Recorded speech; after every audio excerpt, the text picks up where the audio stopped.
Chẳng nơi không biết ổn ní dương năng sắc xa bị phonetic symbol chẳng phonetic symbol ní bên đây thà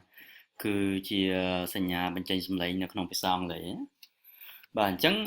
môn hình dương ta đo hơi đến phonetic symbol nhưng trong ngồi của dương an chung một nhóm nơi ví dụ từng on này bản chẳng ví dụ tìm mới ní cứ he has borrowed a book chẳng lại trong gọi ní dương an thá book chẳng chia tu tới xong lấy cái naประโยค rồi có việc này càng trong cái nó cứ dương trời tại bên trên xâm lấy đòi bên trên trò chào chẳng là nó vìจะ ភាពខុសគ្នារវាងភាសាខ្មែរនិងភាសាអង់គ្លេសvớiភាសាខ្មែរឧទាហរណ៍ដូចជាពាក្យថាអឺកាក់បាទដូចកាក់សំណល់កាក់អីហ្នឹងអញ្ចឹងយើងអានកាក់ហើយគឺយើងបិទប្របែមកឃើញអញ្ចឹងអានេះកដូចគ្នាណាបាទបើសិនយើងនិយាយទៅកដូចគ្នាអញ្ចឹងមានន័យថាក្នុងភាសាអង់គ្លេសកន្លែងនេះគេហៅថា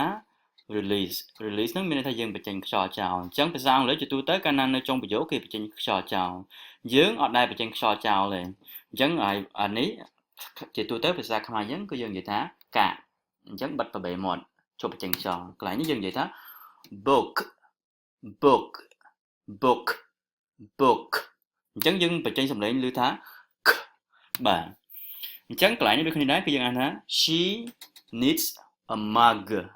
mug កន្លែងនេះគឺ they want a watch watch watch អញ្ចឹងត្រូវចាំណាក្នុងភាសាអង់គ្លេសគឺយើងបញ្ចេញខ្យល់ចោលដែលយើងហៅថាជា release អញ្ចឹងនៅក្នុងការរៀន phonetic symbol គឺទាមទារយើងត្រូវចេះ3ផ្នែកសំខាន់អានេះគឺជាព្យញ្ជនៈដែលយើងហៅថា consonants អញ្ចឹងក្នុង consonant ហ្នឹងគឺបាទវាមានពាក្យទាំងអស់នេះកន្លែងនេះហៅថា vowel បាទអញ្ចឹង vowel មានពីរប្រភេទ vowel មាន monosong គឺសំឡេងតូលហើយនឹងយើងមានកន្លែងនេះហៅថា diphthongs អញ្ចឹង diphthong មានន័យថាជាសំឡេងពីរបញ្ចូលគ្នារបស់ស្រៈណាបាទ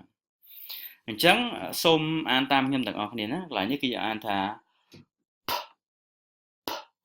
អញ្ចឹងយើងអត់អានថាបអេយើងអានថាអញ្ចឹងបញ្ចេញតែខ្យល់ទៅយើងអត់អានសំឡេងអេមូលហេតុអីឧទាហរណ៍ដូចជាយើងអានពាក្យមួយនេះណាយើងអានថាបាទកន្លែងនេះយើងអានថា tape យើងមិនអានថា tape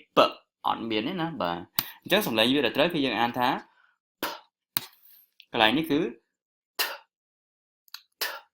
កន្លែងនេះគឺកន្លែងនេះគឺ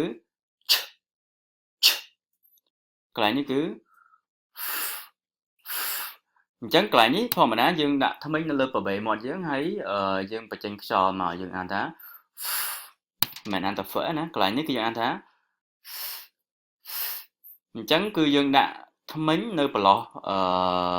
សុំទៅយើងដាក់អណ្ដាតនៅប្រឡោះថ្មិញរបស់យើងហើយយើងបញ្ចេញខ្យល់មកកន្លែងនេះយើងអានថាកន្លែងនេះយើងអានថាកន្លែងនេះយើងអានថាកន្លែងនេះយើងអានថា b កន្លែងនេះយើងអានថា d g ch កន្លែងនេះអានថា v អញ្ចឹងកន្លែងនេះគឺដាក់ថ្មិញនៅលើប្របែមកដូចគ្នាដែរបាទ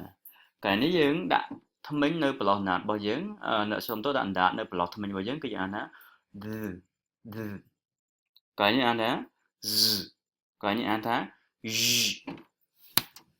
កន្លែងនេះយើងអានថា កន្លែងនេះយើងអានថា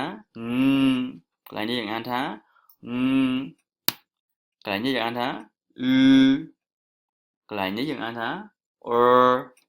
កន្លែងនេះយើងអានថា កន្លែងនេះយើងអានថា បាទអញ្ចឹងសូមអានតាមខ្ញុំណា pen ten coke chain fall thin sea shoe hat big D, do, g,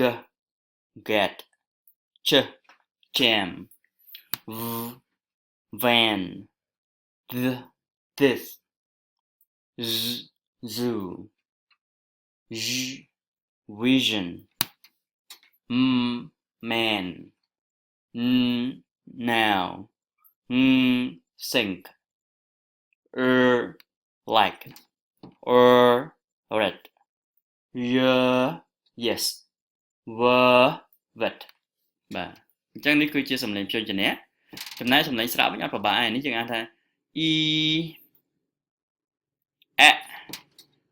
e i a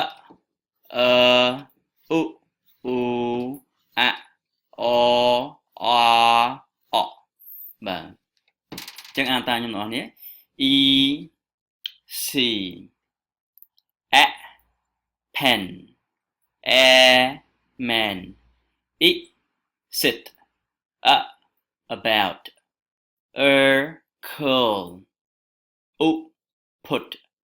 to cup or port pot got អញ្ចឹងនេះគឺជាសំឡេង deep song ពីបញ្ចូលគ្នាអញ្ចឹងកន្លែងនេះអានថា a oi or air I ear o ចុះសូមអានតាមខ្ញុំទាំងអស់គ្នា a say now oi boy pure air hair I my ear near o go អូខេអរគុណច្រើនពេលយើង